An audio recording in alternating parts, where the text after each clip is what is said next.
જૂનાગઢના શારદા ગામ ખાતે આવેલી રેવન્યુ જમીન પર પાલિકા દ્વારા ગંદો કચરો ઠાલવવામાં આવતા રહીશોએ ભારે હાલાકીનો સામનો કરવો પડી રહ્યો છે। માંગરોળથી શારદા ગામ વિસ્તારમાં અનેક દેવસ્થાનો અને શાળા કોલેજો આવેલા છે। આ વિસ્તારના સિટી સર્વે નંબર 108 પૈકી તેમજ રેવન્યુ વિસ્તારવાળી જગ્યાઓ આવેલી છે તેમજ આ વિસ્તારમાં હજારો લોકો વસવાટ કરે છે। તેમ છતાં છેલ્લા 1.5 વર્ષથી માંગરોળ નગરપાલિકા દ્વારા આ વિસ્તારમાં આવેલી સરકાર જમીન પર આજુબાજુના વિસ્તારોનો ગંદો કચરો તેમજ કતલ કરી મારેલા જાનવરોના માંસ હાડકાઓ તેમજ મરેલા સડેલા જાનવરો ઠાલવી દેવામાં આવતા આ વિસ્તારમાં દૂર દૂર સુધી असहनीय दुर्गंध फैलाई गई है, जेना कारणे स्थानिकोए भारे हालाकीनो सामनो करवो पड़ी रह्यो छे।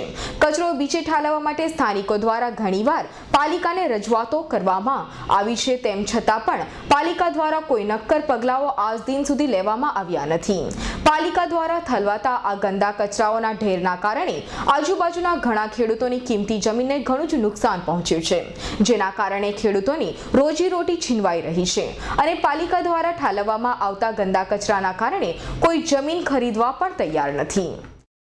અને અમારી સામે સરકારી જગ્યા છે, શાહપુર બાજુ જાય છે અને રસ્તા વચ્ચે કોલેજ પણ આવે છે અને શાહપુર અને માંગરોળની વચ્ચેની આ જગ્યા છે અને અમે લુહાર સોસાયટીમાંથી અત્યારે રહેવાસી છીએ। નગરપાલિકા દ્વારા અવારનવાર ગંદામાં ગંદો કચરો ઠાલવવામાં આવે છે અને દરરોજ સાંજે એને બાળે છે ત્યારે ધુમાડો લુહાર સોસાયટીમાં આવે છે, એના લીધે ખૂબ જ હાનિકારક પહોંચે છે અને લોકોને, નાના છોકરાઓને, યુવાનોને બધીને નુકસાન થાય છે અને આ નુકસાન અવારનવાર થતું રહે છે અને બીમારીઓ જીવલેણ થાય છે। આ વિશે અમે ઘણીવાર આવેદનપત્ર અને અરજી કરેલી છે પણ એના ઉપર કોઈ એક્શન લેવાનું નથી। લુહાર સોસાયટીના રહીશો દ્વારા અવારનવાર સંબંધ કરતા વહીવટ અધિકારીઓને લેખિતમાં જાણ કરાઈ હોવા છતાં પણ અધિકારીઓ આંખ આડા કાન કરી રહ્યા છે। આજના ઝડપથી વિકસતા આ યુગમાં માંગરોળનો આ વિસ્તાર જાણે ઝૂંપડપટ્ટીમાં જીવન જીવી રહ્યો હોય તેમ લાગી રહ્યું છે। સ્થાનિકોની એવી માંગ છે કે આ સમસ્યાનો કાયમી ધોરણે નિકાલ લાવવામાં આવે।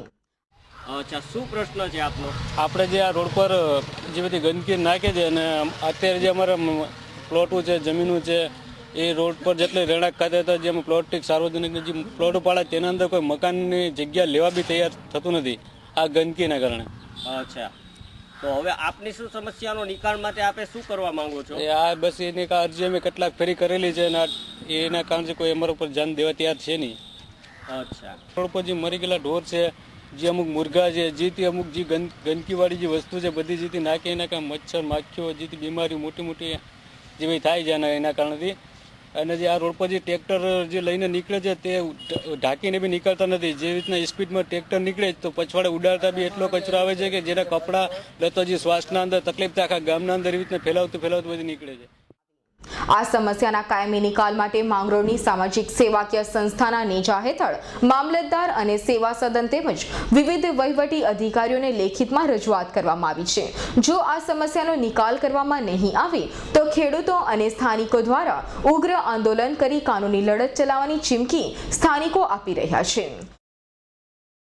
અમારી સામે ખુલ્લો પ્લોટ આવેલ છે, સરકારી રેવન્યુ ખાતાની જમીન છે ને લગભગ ઝાઝા સમયથી ખાલી છે। અચ્છા, તે વિસ્તાર કયો કહેવાય છે? ઉદ્યોગનગર કહેવાય છે। અચ્છા, તેમાં નગરપાલિકા દ્વારા કચરો, મરેલા ઢોર, મુર્ગા તેમ નખાય છે, એને લીધે ને રાત્રે બારે છે, એ લીધે ધુવાડો થાય છે, ગંદકી થાય છે, મચ્છર, માખીઓ બધી આવે છે ને એને અમને રહેવામાં બહુ તકલીફ થાય છે। વારંવાર દર વર્ષે અમને તકલીફ પડે છે એટલે વર્ષમાં 3-4 અરજી કરીએ છીએ પણ તે હજી સુધી કોઈ એક્શન લેવાનું નથી ને જો 15મી જાન્યુઆરી સુધી એક્શન નહીં લેવાય તો અમે ઉગ્ર આંદોલન કરશું ને ભૂખ હડતાલમાં બેસશું। થોડો ઉલટી થાય, ઝાડા થાય છે, બાળકોને તાવ આવે છે વારંવાર। તાજેતરમાં કોઈ કેસ ખરા એવા? તાજેતરમાં ઝાઝા કેસ છે અમારે બધાને। જો કે આ બાબતે માંગરોળ તાલુકાના મામલતદાર જેસી ગરાસિયાએ હાલ તો સ્થાનિકોને આ સમસ્યાની કાયમી ઉકેલ લાવવાની કામગીરી કરવાની ખાતરી તો આપી દીધી છે, પરંતુ શું પાલિકાના ભ્રષ્ટ અધિકારીઓ કામગીરી કરશે ખરી કે પછી સ્થિતિ તેમની તેમ જ રહે તે જોવું રહ્યું।